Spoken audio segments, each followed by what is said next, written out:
I was headed into the city to celebrate Passover, and he was being led out of the city as a Passover lamb.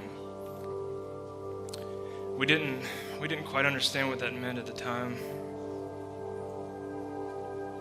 You know, as I entered Jerusalem, it wasn't at all what I expected.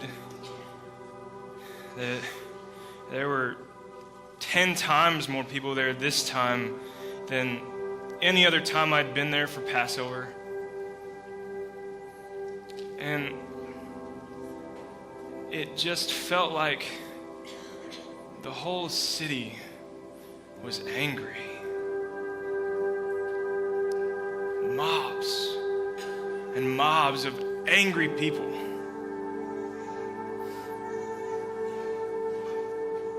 Then all of a sudden, a guard, a soldier, he grabs me. He literally pulls me out of the crowd and says for me to carry this man's cross. Now understand that if I get this man's blood on me, it stains me.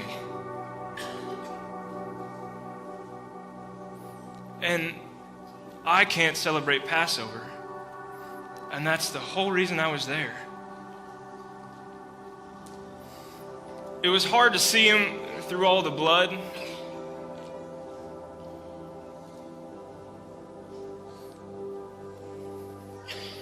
And then our eyes met.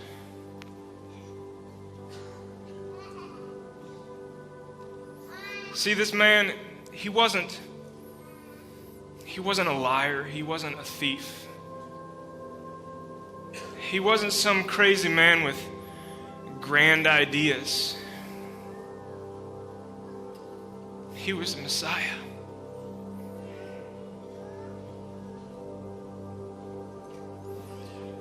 Now, I tried to carry the cross, but he carried most of it. I heard the insults they yelled at him. I felt the spit. I felt his blood on me.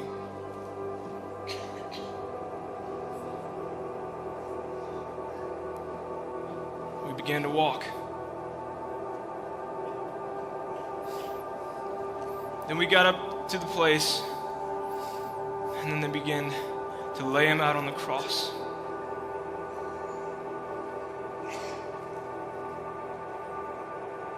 They nailed his hands and his feet.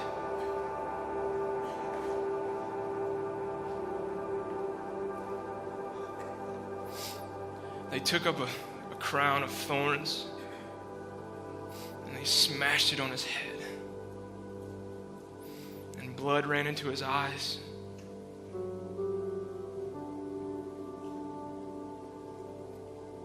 And as they lifted him up, he had all his weight on that one spike through his feet.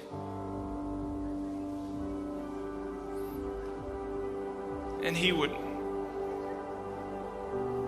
push up with all of his might to gasp for air, to stay alive.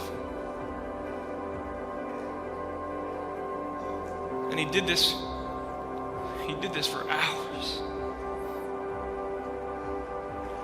It seemed like forever, and I couldn't watch. I looked down at my hands, and they were stained with his blood. The blood that I thought would make me unclean. But then I realized it was the blood that makes me clean.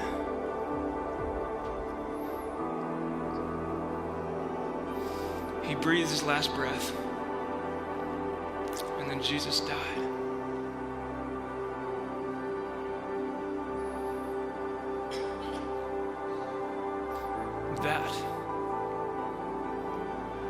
And that was the day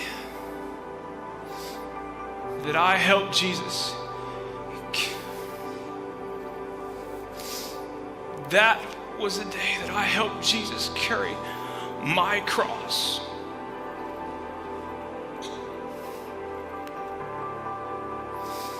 He bled and he died